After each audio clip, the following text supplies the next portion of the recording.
Depuis le début de cette guerre, les céréales sont une arme dont le président russe Vladimir Poutine n'hésite pas à jouer. La décision de Moscou de suspendre l'accord sur l'exportation des céréales ukrainiennes déclenche l'ire du président Volodymyr Zelensky. De septembre à aujourd'hui, 176 navires se sont déjà entassés dans le corridor céréalier. Ils ne peuvent plus poursuivre leur chemin.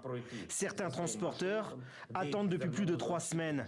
C'est un blocus absolument délibéré de la part de la Russie.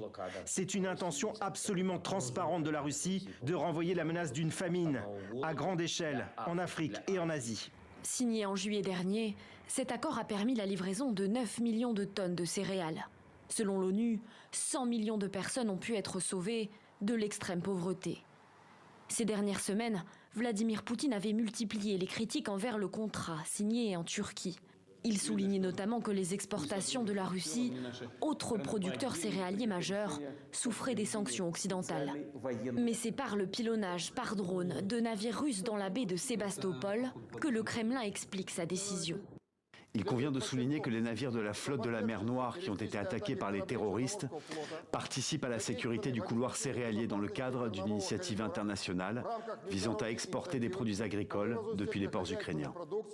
L'accord céréalier prenait fin le 19 novembre prochain.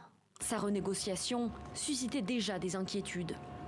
L'ONU appelle à trouver un compromis le plus vite possible, au risque de provoquer une crise alimentaire mondiale.